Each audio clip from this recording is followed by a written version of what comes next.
नमस्कार, मी सोनल तांबे.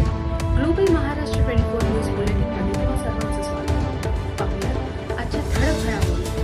फक्त ग्लोबल महाराष्ट्र 24 वृत्तवाहिनीच्या आपल्या हक्काचे विचार. नमस्कार, आपण आहोत महाराष्ट्र नवनिर्माण सेना विभागातील लोढाहिवण विभागातील एक जनसंपर्क कार्यालय. या जनसंपर्क कार्यालयामध्ये माझ्यासोबत आज बोलण्यासाठी महाराष्ट्र नवनिर्माण सेनेचे प्रभाग क्रमांक 31चे नव्याने ज्यांची नियुक्ती झाली ते निवृत्ती पाटील यांच्यासोबत आज आपण वीज वितरण, स्मार्ट मीटर आणि लोढाहिवण परिसरातील असणाऱ्या समस्या या समस्येवरती खास निवारण कोणत्या पद्धतीने होईल किंवा त्या समस्येवर नेमकं आपल्याला निवारण कसं करता येईल त्या अनुषंगानं आज खास करून निवृत्ती पाटील यांच्याशी आम्ही दिलखुलास बात करणार आहे, बोलणार आहे. खरं तर निवृत्ती पाटील, आपलं मनापासून स्वागत की आपली नव्यानं नियुक्ती महाराष्ट्र नवनिर्माण सेनेच्या विभाग अध्यक्षपदी झाली. महाराष्ट्र निर्माण सेनेचे नेते आदरणीय माजी आमदार राजूदादा पाटील ज्यांनी तुमच्यावरती एक विश्वासाने ही मोठी जबाबदारी दिलेली आहे, त्याबद्दल आपण काय सांगणार? नमस्कार. आज महाराष्ट्र नवनिर्माण सेनेच्या वतीने माजी आमदार राजूदादा पाटील यांनी जो प्रभाग क्रमांक 31 मध्ये माझ्यावर जी अध्यक्षपदाची जबाबदारी दिली त्याबद्दल मी त्यांचे मनापासून आभार व्यक्त करतो आणि त्याने दिलेला विश्वास हा या जनतेत सार्थ करून दाखवेन. जनतेची कामं करून जनतेसाठी अहोरात्र मेहनत करून या प्रभागात महाराष्ट्र नवनिर्माण सेनेचा एक ठसा उमटवायचा प्रयत्न नक्कीच करेन. आज महाराष्ट्र नवनिर्माण सेनेच्या वतीने सातत्यपूर्ण पाठपुराव्याने महावितरण कंपनीने जो आज एक शिबिर मेळावा आयोजित केला होता, त्या मेळाव्या संदर्भात आम्ही कासारी क्लब हाऊसमध्ये 12 वाजता प्रचंड नागरिकांनी त्या मेळाव्यात सहभाग घेतला आणि त्या मेळाव्यात खूप लोकांच्या तक्रारी आहेत त्या नवीन मीटर संदर्भात. परंतु महावितरण च्या जे अधिकारी होते त्यांच्याकडून काही तसं ठोस उत्तर मिळालं नाही आणि त्यांना आम्ही यावेळेस सांगितलं का 31 तारखेपर्यंत आमचे जे तुम्हाला तक्रार गेलेले आहेत त्यांचं निवारण 31 तारखेपर्यंत नाही झालं तर आम्ही पुढे मोठा जन आंदोलन उभं करू आणि त्याला जबाबदार आपण असाल अशी त्यांना आम्ही यावेळेस सांगितलं. मला एक असं विचारायचं की तुम्हाला नेमकं पद मिळून आता जेमतेम महिना पण झाला नसेल, परंतु आपण एकंदरीत विजेच्या समस्येबद्दल किंवा स्मार्ट मीटर असेल किंवा इथली रस्त्याची समस्या असेल, रस्त्यावरील खड्डे असतील किंवा सांडपाण्याची जी व्यवस्था आहे त्याचा निचरा व्यवस्थित झाला पाहिजे याबद्दलही आपण माझ्याशी मागच्या वेळी बोललात.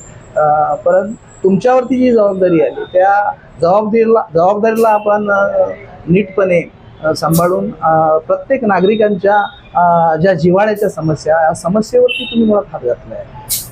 खरं तर आजचा मेळावा आणि त्याच्यातनं जी नागरिकांनी विचारलेले प्रश्न आणि त्याला न मिळालेलं समाधानकारक उत्तर हे कुठेतरी तुम्हाला तुमच्या बोलण्यातनं असं जाणवतं की तुम्ही यावर या 31 तारखेपर्यंतची डेडलाईन, मला वाटतं महिन्याच्या एंडिंगपर्यंत जर स्मार्ट मीटर असेल किंवा इतर काही गोष्टी असतील आणि विजेचा खेळखंडोबा आहे, बऱ्याच लोकांकडनं असं त्यांच्या प्रतिक्रिया आमच्याकडे आल्या, त्याबद्दल आपलं काय? नाही, आता नागरिकांनी एकच प्रश्न त्यांना विचारला का हे स्मार्ट मीटर लावले तेव्हा तुम्ही आम्हाला विश्वासात नाही घेतला, ह्या मीटरची आम्हाला काय आवश्यकता नाही, आमचा जो लाईटचा वीज वापर आहे त्याप्रमाणे आम्ही वीज भरणा करत आहे, आमचा रेग्युलर आहे. आता जो आम्हाला या मीटरपासून वीज बिल येतो तो त्याचे 3 पट येतो, मग तो कुठेतरी कमी व्हायला पाहिजे आणि त्या बिलातून आम्हाला जो काय, आम्ही मिडियम क्लास लोक आहोत आणि तो बिल जो येतो तो आमचा सॅलरी असेल 30-35 हजार, त्याच्यातून 15,000 जर बिलच जात असेल, वीज मीटरच खात असेल, तर आम्ही घरात काय खाणार, काय करणार, याच्यात नागरिक खूप त्रस्त झाले आहेत. आणि आज एवढी लोक त्रस्त होती तर ती कुठल्याही आता आंदोलनाला तयार झालेली आहेत. आणि कधी आंदोलन 31 तारखेनंतर जर महावितरणचं काही ठोस आला नाही तर मोठं आंदोलन करण्याची शक्यता आहे. महाराष्ट्र नवनिर्माण सेनेच्या वतीनं आंदोलन करणार. महाराष्ट्र नवनिर्माण सेनेच्या वतीनेच करणार. आणि हा पाऊल महाराष्ट्र नवनिर्माण सेनेच्या वतीनेच उचललेला आहे. लोढा ऐवन पलावा विभागात 5 वाजता कासाबेला गोल्ड क्लब हाऊसला ही शिबिर होतं. त्या शिबिरमध्ये तेच झाले आहे. आता महावितरणच्या अधिकाऱ्याने आम्हाला शब्द दिला आहे का आम्ही 2 दिवसात आपले जेवढे तुमचे अर्ज प्राप्त झालेत त्याचं निवारण करण्याचा प्रयत्न चालू करतोय आणि त्यांना सर्वांना न्याय देऊ असं शब्द दिलेला आहे. वीज वितरण, स्मार्ट मीटर, त्याचबरोबर विजेचा खोळंबा, तासनतास लाईट जातो, तो एक खेळखंडोबा आहे. लोकांच्या मनामध्ये ती करते. आम्ही जर बिलं भरताना जी महावितरणाला आम्ही पुरेपूर भरतो, त्याचा वापर इतका नसताना अमाप अशी बिलं आमच्यावरती आकारली जातात. त्याचा असंतोष नागरिकांमध्ये आहे आणि त्यावरून विजेचा खेळखंडोबा झाला आहे. कल्याण ग्रामीणमध्ये या 27 गावामध्ये बऱ्याचशा अशा तक्रारी, त्याबद्दल काय? हो, त्याचबद्दल विचारणा झाला. कारण आता मागच्या हप्त्यातच 10 तास लाईट नव्हती आणि 10 तास लाईट नसल्याने सोसायटीला लिफ्टसाठी जनरेटर वापरावा लागतो. तो डिझेलचा खर्च सोसायटीना असतो. पुन्हा लाईट 10 तास नाही तर लोक त्रस्त, लहान मुलं, वयोवृद्ध लोक आहेत ते त्रस्त झाले आहेत. एकतर गरमाई एवढी खूप गरमी आहे म्हणून लोक वैतागलेले आहेत. आणि लाईट बिल जो आहे तो त्याच पद्धतीने आहे. मग 8-8, 10-10 तास लाईट नसताना सुद्धा तुमचं जर बिल तेवढं येत असेल तर नागरिक हैराण होतील आणि मग तो रोषाला महावितरणला जावं लागेल आणि ते नंतर काही घडू शकतं. त्यासाठी महावितरणचे अधिकारी आता उद्यापासून काय करतात त्याच्यावर आहे, त्यांच्यावर बघू. आता 31 तारखेपर्यंत त्यांनी दिली डेट. ह्या विभागातली नुसती वीज वितरण ही समस्या आहे. विभागातलं असेल, सांडपाणी असेल, गटारांची अवस्था असेल, त्याहून अधिक जी रस्त्यांची जी अवस्था झाली, जे रस्त्यांवरती जे खड्डे आहेत त्याच्यात विचित्र प्रकारचे असे अपघात घडू शकतात. अशा प्रकारची विचारणा नागरिक इथे करतात. तुम्ही पाहिला असाल तर लोढा ऐवन परिसरामध्ये आपण नागरिक म्हणून किंवा इथले रहिवासी म्हणून फिरत जेव्हा असाल तर तुम्ही आता एका पक्षाचे प्रतिनिधी म्हणून तुम्ही माझ्याशी बोलताय, तरी सुद्धा एक नागरिक म्हणून या विषयाकडे आपण कसं पाहता? नाही, आता लोढा ऐवनमध्ये रस्त्याचा जो विषय आहे, सांडपाण्याचा विषय, आता त्या दिवशीच आपण बघितलं असेल पूर्ण पाणी भरलेलं होतं. जो गावदेवी सर्कलपासून शिवाजी चौकपर्यंत पूर्ण जलमय झालेला होता. महापालिकेचं इथं काही अधिकाऱ्यांचं लक्ष नाही आणि काही नाही, फक्त त्यांना वसुली दिसते इथली. बाकी विकासावर एकही रुपयाचा खर्च महापालिकेचा होत नाही. रस्त्यात हे खड्डे आता तुम्ही बघाल तर पूर्ण कुठलाही रस्ता असा नाही का तो त्या रस्त्याला खड्डे नाहीत. आता तात्पुरते डागडुजी करतील, दुसऱ्या पावसात ते पुन्हा तसेच खड्डे होतात. महापालिकेच्या या कारभाराला, त्यांना एकदम भोंगल कारभाराला त्यांना एक आंदोलन केल्याशिवाय आम्हाला आता दुसरा पर्याय राहिलेला नाही. कारण महापालिकेचं हे सातत्यपूर्ण तेच चालू आहे. कॉन्ट्रॅक्टर येतोय, खडी टाकतोय, त्याचे पोट भरतो, खिसे भरतो, अधिकाऱ्यांचे मिळतात आणि जनतेचं आहे ते हाल तेच चालू आहेत. आता आज एकदम थोडा पाऊस असता सुद्धा रस्ते भरलेत पूर्ण पाण्यात. तुम्ही ग्रामपंचायतचे सरपंच म्हणून चांगला कार्यकाल निभावलेला आहे आणि इथल्या लोकांनी सुद्धा पाहिलेलं आहे. तुम्ही एक चांगलं काम केलं. ग्रामपंचायत असताना इथला जो महसूल, जो नागरिक कर म्हणून कर स्वरूपात भरत होते, त्या माध्यमातून आणि इतर निधी जो ग्रामपंचायतीला मिळत होता, मग इथली जी व्यवस्था जी होती तुम्ही नीटपणे केली होती. त्याहीपेक्षा महानगरपालिकेत पालिकेकडे आपण इथले नागरिक जेव्हा इतका मोठा महसूल देतात, मग त्या महसुलाच्या पश्चात जर इथल्या नागरिकांना त्या सुविधा मिळत नसतील, त्याबद्दल आपलं काय म्हणणं आहे? नागरिकांना सुविधा अजिबात मिळतच नाहीत. आम्ही ग्रामपंचायत असताना जो प्रत्येक सोसायटी आहेत, प्रत्येक सोसायटीला आम्ही आतमध्ये फेवर ब्लॉकची कामं करून दिली. पुन्हा हायमास दिवे या विभागात सर्व रस्ते आणि गटर सर्व गोष्टी ग्रामपंचायत असताना एकदम सुरळीत चालू होता. जेव्हापासून महापालिकेचा कारभार चालू झाला तेव्हापासून नाही या विभागाला कधी रस्ते मिळाले, नाही गटर त्यांचे झाले. जे ग्रामपंचायतने केलेलं आहे ते तेवढंच राहिलेलं आहे. बाकी महापालिकेच्या फक्त इथून वसुली करून घेऊन जायचं. आता आम्ही या 2 दिवसातच महापालिकेला एक आमच्या महाराष्ट्र नवनिर्माण सेनेच्या वतीने एक पत्र देतो. हे रस्त्यांचा जर लवकर खड्डे बुंजून झाले नाहीत तर आम्ही या विभागातून मोठं जन आंदोलन करू आणि मग ह्या महापालिकेला इथल्या जनतेला आव्हानच करणार आहेत का कोणीही या महापालिकेचं टॅक्स भरायचं नाही. जोपर्यंत आपली सुविधा होत नाही तोपर्यंत आपण तिथून अजिबात कर द्यायचा नाही. बरीच वर्ष महापालिकेचं प्रशासक म्हणून कारभार होता. नुकत्याच निवडणुका झाल्या, महापालिकेत राजकीय सत्ताधारी सत्तेत बसले, त्यांच्याकडनं काय अपेक्षा आहे? राजकीय सत्ताधारी सत्तेत बसले. महापालिकेत महाराष्ट्र नवनिर्माण सेनेचे 5 नगरसेवक आहेत, तेही या सत्तेत सहभागी झालेले आहेत. त्यामुळे आम्ही आमचे नगरसेवक आहेत 5 महाराष्ट्र नवनिर्माण सेनेचे, त्यांच्याकडे आम्ही पाठपुरावा करण्यात ह्या मेन रस्त्याचे काँक्रिटीकरण, पुन्हा गटर असतील, त्या संदर्भात आम्ही त्यांना एक लवकरच पत्र देऊन त्यांच्याकडून आयुक्तांसमोर बैठक घेऊन याविषयी तोडगा काढण्याचा प्रयत्न करणार. तुम्ही म्हणताय आम्ही सत्तेत सहभागी आहोत, 5 महापालिकेत आपले नगरसेवक आहेत. मला वाटतं सत्तेत असताना जी कामं व्हायला पाहिजे तशी होत नाहीत असं तुमच्या बोलण्यावरून एकंदरीत दिसतंय.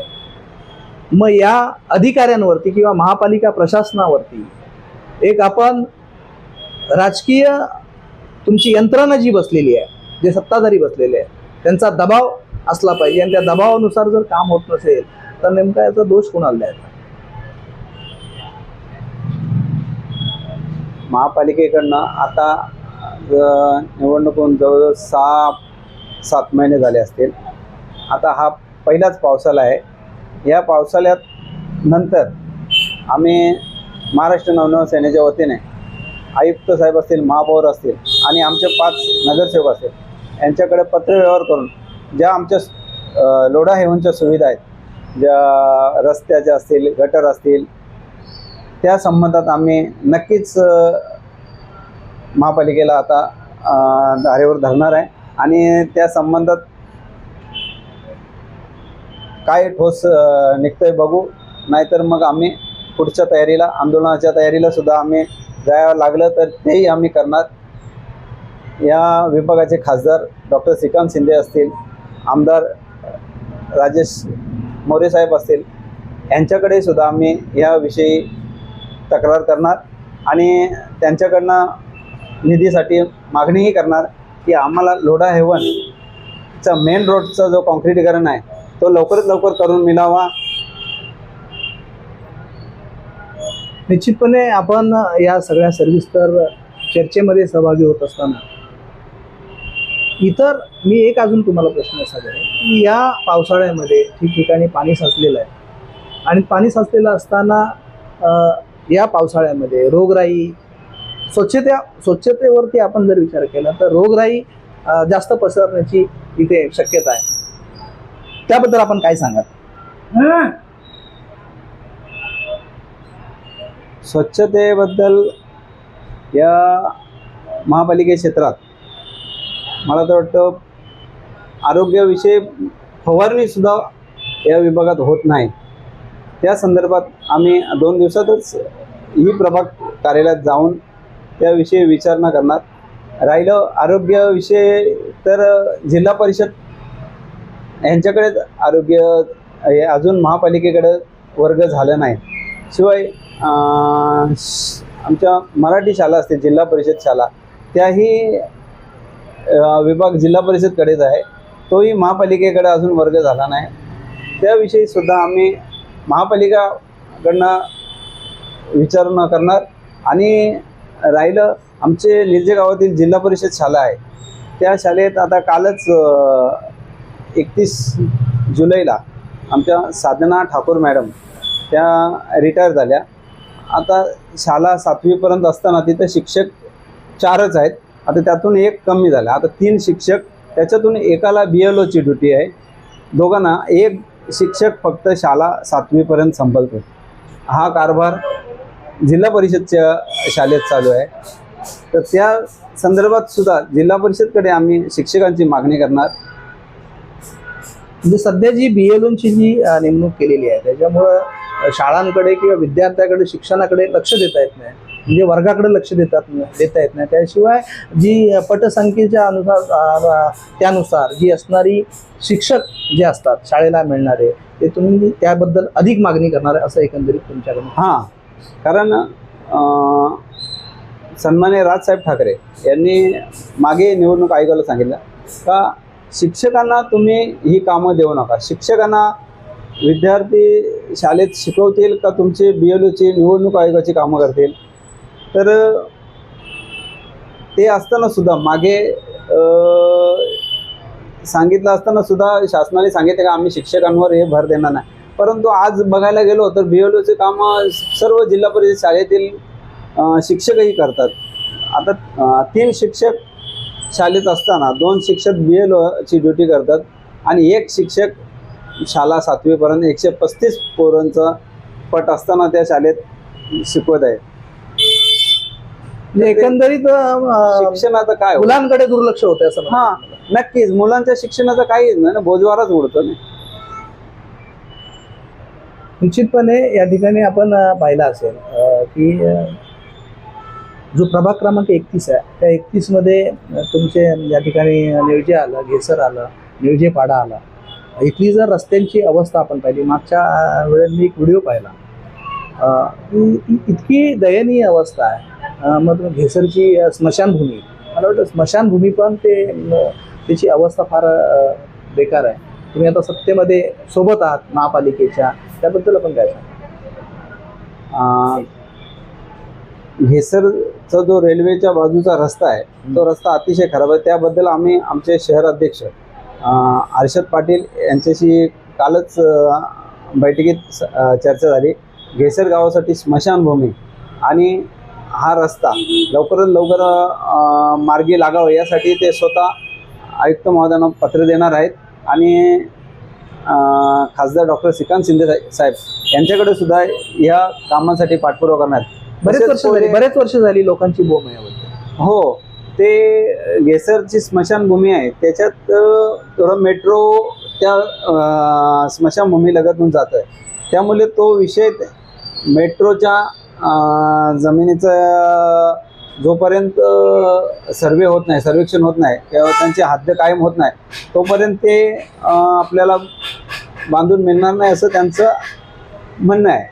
परंतु आपण लवकरात लवकर ती स्मशानभूमी व्हावी यासाठी पाठपुरावा करत आहोत आणि लवकरच स्मशानभूमी घेसरगावची होईल. आपण ग्रामपंचायत असताना निर्जे पाड्यासाठी एक स्पेशल स्मशानभूमी बांधली होती.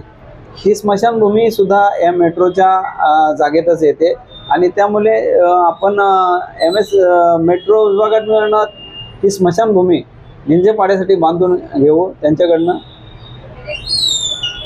दुसरी गोष्ट, आपण जी कल्याणशील रोड आहे आणि जी समस्या आली आहे, ट्रॅफिक समस्या आहे, ही दिवसेंदिवस वाढतच चाललेली आहे. 3 महिन्यात रेल्वेवरचा उड्डाणपूल आम्ही बांधून देऊ अशी आश्वासनं सत्ताधाऱ्यांकडून मिळाली, मात्र तो पूल अजून अद्याप तयार नाही आणि तो प्रवाशांसाठी खुला नाही. तुम्हाला काय वाटतं? मला वाटतं कालच मी कोणाची तरी एक व्हिडिओ बघितली तर जुलै 26पर्यंत रेल्वे ब्रिज पूर्ण करणार अशी ग्वाही सत्ताधाऱ्यांकडून मिळाली होती. परंतु जुलै 26 संपलेला आहे आता बघूया अजून काय. आज 2 ऑगस्ट आहे. हा, आज 2 ऑगस्ट आहे. अजून बघूया आता किती मुदत वाढून मिळते, कारण हा ऐतिहासिक पूल आहे जो बांधायला एवढी वर्षे गेली. जे पुलासाठी कुठला मटेरियल वापरलेलं ऐतिहासिक पूल असेल जरी असला, आपण म्हणत असला, परंतु लोकांच्या गैरसोयीबद्दल, ट्रॅफिक समस्येबद्दल आपण काय सांगू?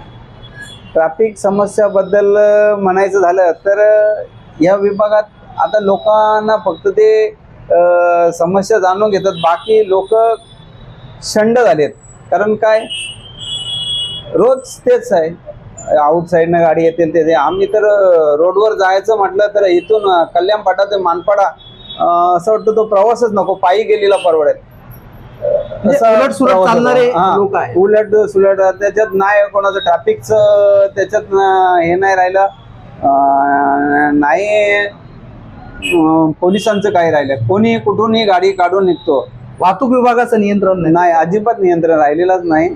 आणि जोपर्यंत हा मेट्रोचं काम चालू आहे तोपर्यंत हे लवकर होईल असं वाटतही नाही. तुम्ही पुढे काय नेमके काय संकल्प केले? तुमच्याकडे नव्यानं जबाबदारी राजूदादांनी दिलेली आहे आणि या जबाबदारीतून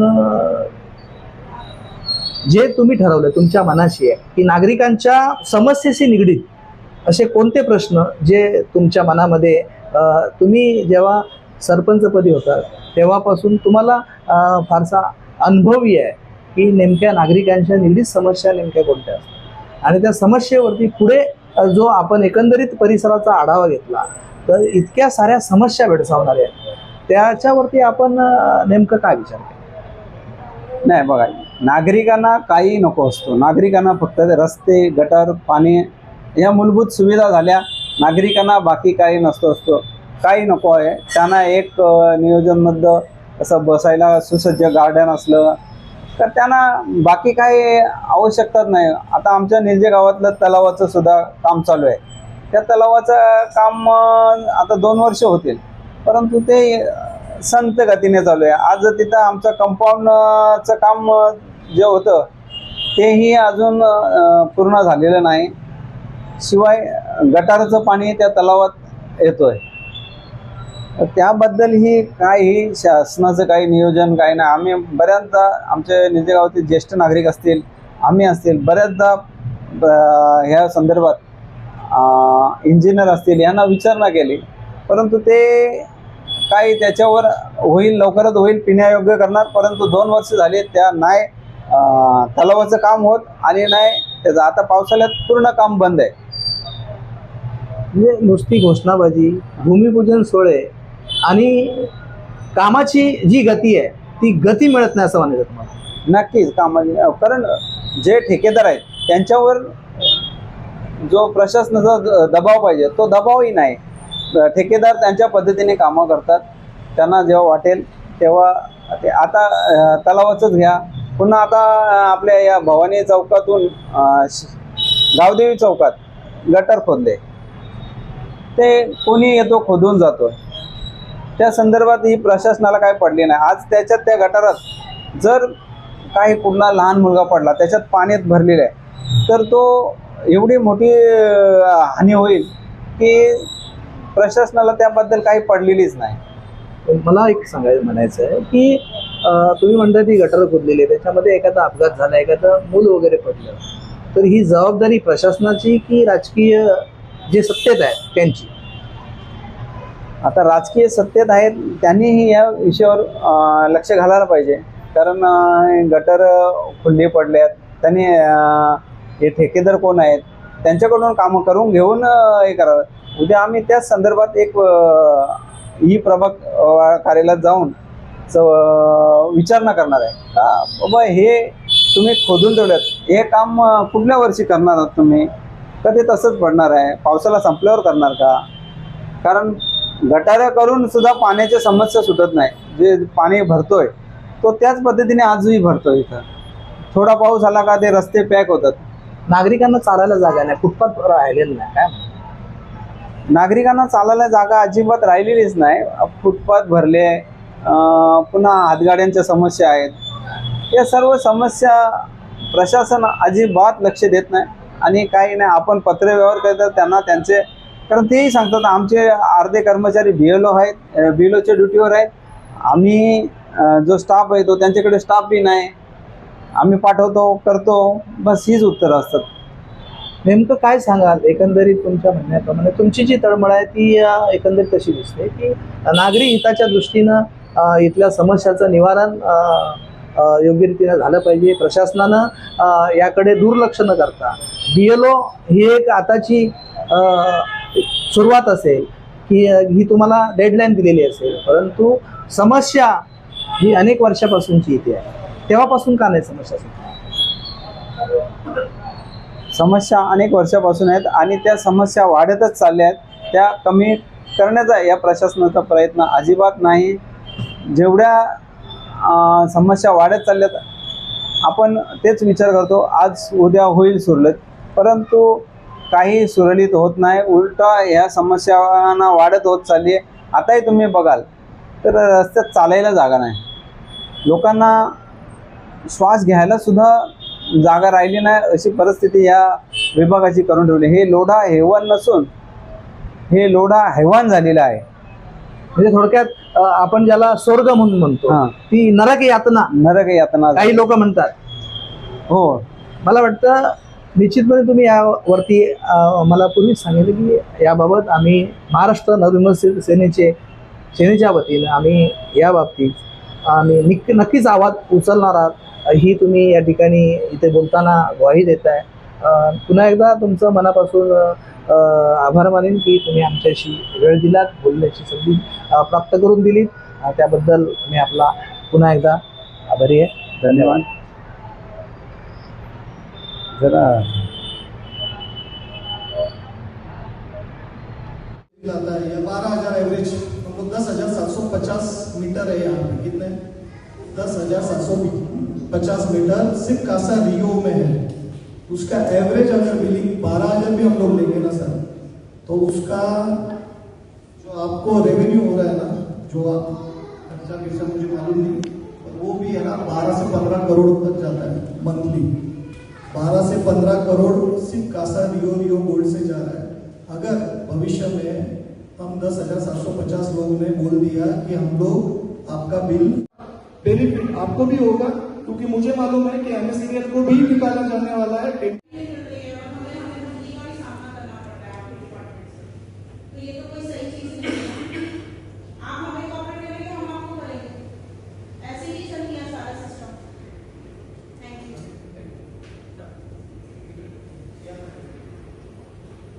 जुलाई तक जो पेमेंट हुआ है, total amount of almost 60,000 I have paid. जहाँ पे 10,000 का बिल आया था वहाँ आधा महीना हम यहाँ थे भी नहीं. हम पूरा परिवार हमारे बेटे के शादी के लिए हम लोग केरला गए हुए थे. उसके बावजूद भी हमको 7,000 10,000 बिल आया है. So when more than 15 days if we are not at home, the bill should have come less, isn't it? So that is when we got to know कि मेरा मीटर चेंज हुआ है. तब तक मुझे पता भी नहीं था कि मेरा मीटर चेंज हुआ है. मुझे इन्फॉर्मेशन भी नहीं मिला है कि हमारा जो मीटर है चेंज किया गया है. तब हमने हमारे सॉल्व करने वाले हो.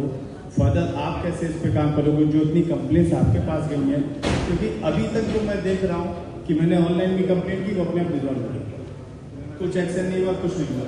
तो आपको MSCB को अपना ग्रीवेंस एड्रेसर को बहुत सुधारना है. ये तो 100% मीडियम काय आहे. तुम्ही वायफाय वापरता, सिम कार्ड वापरता, काहीतरी वापरत असाल की नाही, ते काय वापरता आणि त्याचे पैसे तुम्ही कोणाकडून घेता. समजा वायफायचा तुम्ही जर टाकाचा यूज करतो तर GST सगळं माझ्याकडनं पेमेंट घेता. सिम जरी वापरत असेल तर ते सिम कार्डचं पेमेंट आम्हाला द्यावं लागतं. ते पैसे कोणाकडून घेतात. MSCB बेअर करते का ते आमच्या बिलामध्ये येतात. तो फक्त एक पॉईंट.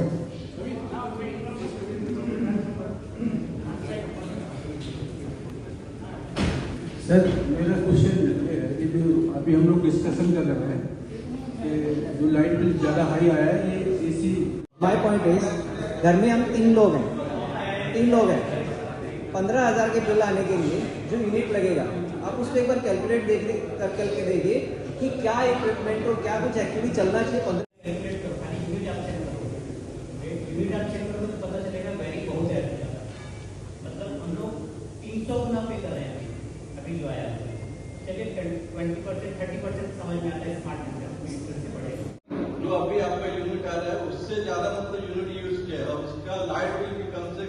से 6,000 है, लेकिन आपका 2026 से अप्रैल महीने से light bill Really, I thank all these consumers because on the basis of such urban and good consumers, the company is surviving. Otherwise, if you say our collection efficiency is 80%. ग्रामीण भागात गेलं तर आम्ही 100 रुपयाचं बिल दिलं तर आमचे 80 रुपयेच वसूल होतात, 20 रुपये थकबाकीमध्ये जातात, ते आम्हाला वसूल करत बसावं लागतं. आपल्यासारखे कंझ्युमर चांगले कंझ्युमर आहेत, पेईंग कंझ्युमर आहेत, दॅट्स वाय एमएससीडीसी सर्वाइव्ह. आता दुसरं बघितलं तर नॅशनल लेवलला ऑल ओव्हर कंट्री कुठलीच स्टेटची डिस्ट्रीब्युशन कंपनी प्रॉफिटेबल नाही आहे. सगळ्या डिस्ट्रीब्युशन कंपनी ह्या लॉसमध्ये आहेत आणि